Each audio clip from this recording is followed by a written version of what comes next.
Vâng, xin chào anh em. Chào mừng mọi người đến với kênh Anh Em Làng Sét. Ngày hôm nay, trong clip này thì mình và bạn Tú sẽ cùng nhau chia sẻ với anh em các cái kỹ thuật phổ biến khi sử dụng mặt vợt gai dài không lót ở phía bên trái nhé. Rồi, và bây giờ thì chúng ta sẽ cùng vào với phần tập luyện ngay thôi. Thì đầu tiên thì chúng ta sẽ thực hiện các kỹ thuật với bóng xoáy xuống. Đấy, đơn giản nhất là chúng ta có kỹ thuật gò này. Chúng ta có kỹ thuật gò. Và đây là gò lộn xoáy nhá mọi người. Tức là chúng ta sẽ không dùng cổ tay, hơi đẩy vào quả bóng một tí. Nó là gò đẩy. Đấy. Bạn Tú có thể đỡ thử lại xem là bóng sẽ là thành xoáy gì nào. Đấy, nó sẽ hơi bềnh bềnh lên một chút. Nó sẽ là kiểu lộn xoáy nó thành xoáy lên đấy ạ. Đấy. Gò đẩy. Nó sẽ hơi bềnh bềnh lên một chút. Thế thì ngoài ra thì chúng ta sử dụng mặt vợt gai có ma sát thì chúng ta sẽ thực hiện được kỹ thuật gò trả xoáy. Tức là chúng ta gò nhanh thì bóng sẽ vẫn là xoáy xuống. Đấy. Thì khi này là chúng ta sẽ cùng phải dùng cổ tay rất là nhiều. Chúng ta sẽ phải vào lực cổ tay này. Đấy. Gần như là chúng ta chích vào bóng một chút. Chúng ta chích, chúng ta miết giống như là khi mọi người đánh mặt vợt mút ấy. Đấy. Đấy. Là bóng sẽ thành xoáy xuống. Đấy. Thì đấy là kỹ thuật gò với bóng xoáy xuống. Bây giờ thì chúng ta sẽ đến với một kỹ thuật tiếp theo mà chúng ta sẽ sử dụng với mặt vợt gai. Đó là kỹ thuật hất bóng xoáy xuống nhá. Đấy. Thì khi quả bóng xoáy xuống sang là chúng ta có thể dựng vợt vuông góc, chúng ta đẩy thẳng về phía trước này. Đẩy thẳng về phía trước này. Đấy, thì với kỹ thuật này thì bóng nó sẽ sang, nó sẽ là bóng chuội. Nó là bóng chuội. Đấy, nó sẽ cắm. Nó sẽ là bóng chuội cắm. Và chúng ta có thể đẩy được các góc. Đấy, bóng chuội cắm này. Đấy. Chúng ta sẽ để góc vợt vuông này và đẩy thẳng về phía trước. Đấy. Một số anh chị em mà cảm giác bóng mà chưa được tốt lắm thì chúng ta có thể hơi nhíu lên một chút cũng được. Đấy, tức là chúng ta có thêm một chút cái ma sát này này. Đấy, chúng ta có thêm một chút cái ma sát cũng được. Thì bóng sang nó sẽ chậm hơn thôi. Nó sẽ không chuội lắm nhưng mà ít nhất là nó sẽ vào bàn đã. Đấy. Thì đấy là kỹ thuật hất bóng xoáy xuống. Thì tiếp theo thì xoáy xuống chúng ta có thể có một cách xử lý nữa. Đó là chúng ta gò tước bóng. Tức là chúng ta sẽ kéo ngang. Chúng ta sẽ kéo ngang. Đấy, thay vì mọi người đưa ra phía trước thì chúng ta sẽ kéo ngang để tạo một cái quả bóng hơi chuội nhưng mà nó lắc. Đấy, lắc về phía bên góc trống này. Đấy, chúng ta nhìn động tác kéo ngang là bóng sẽ đi sang góc trống. Đấy. Thì đấy là một kỹ thuật nữa khi chúng ta sử dụng với bóng xoáy xuống.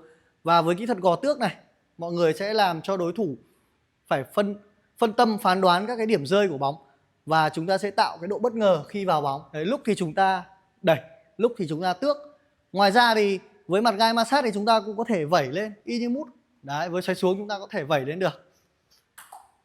Đấy, chúng ta vẩy giống như là mọi người giật trái thôi. Đấy, không có gì, kỹ thuật này không có gì là xa lạ cả. Và với gai thì chúng ta sẽ phải ma sát nhiều hơn. Tại vì chúng ta đang sử dụng lực ma sát mà. Mặt vợt gai thủ thì nó không thể nhiều ma sát được như mút. Do vậy chúng ta sẽ phải sử dụng lực ma sát nhiều. Và kết hợp với việc là chúng ta hơi đẩy ra phía trước một tí. Đấy. Thì đấy là kỹ thuật vẩy bóng. Hay còn gọi là kỹ thuật ve. Nhiều người hay gọi là ve gai hoặc là vẩy gai.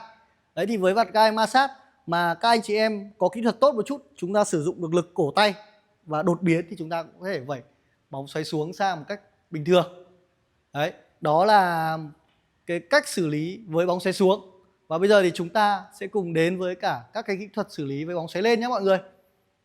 Đấy, thì đơn giản nhất với bóng xoáy lên là chúng ta có kỹ thuật đẩy này. Chúng ta đẩy này. Chúng ta đẩy bóng xoáy lên. Mọi người cứ nghĩ là gai có lót mới đẩy được, nhưng thực ra gai không lót chúng ta vẫn hoàn toàn có thể đẩy sang được bình thường. Đấy. Chờ bóng lên đến điểm cao nhất chúng ta đẩy thẳng về phía trước, đẩy. Thì cái quả này bóng sang nó sẽ là bóng chuội. Nó bóng chuội, nó cắm. Đấy. Bóng chuội, cắm. Ngoài ra thì thay vì việc chúng ta đẩy thẳng, chúng ta có thể thêm ma sát để tạo thành bóng xoáy lên. Giống như khi chúng ta đánh mút bình thường thôi. Đấy, anh chị em có thể thêm một chút ma sát này thì nó sẽ an toàn hơn và nó có xoáy. Đấy, nó sẽ tạo thành một quả bóng xoáy lên. Đấy, nó trả xoáy.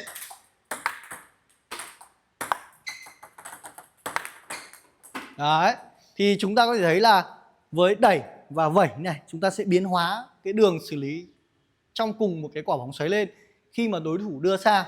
Thì xoáy lên đối thủ đưa sang có thể là bóng đôi công này, có thể là bóng giật moi hoặc là giao bóng. Thì chúng ta có thể biến hóa bằng hai kỹ thuật vừa rồi.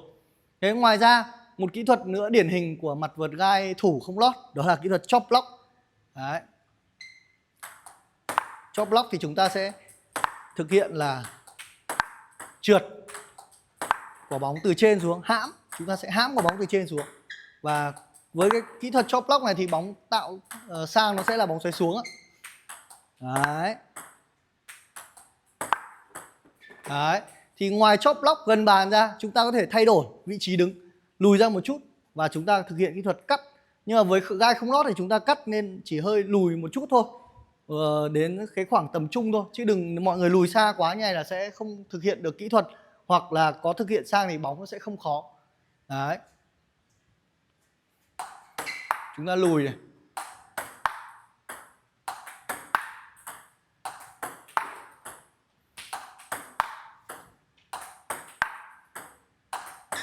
Đấy, chúng ta thấy là gai không lót chúng ta cũng có thể hoàn toàn lùi ra cắt được, nhưng mà bóng nó sẽ hơi bềnh.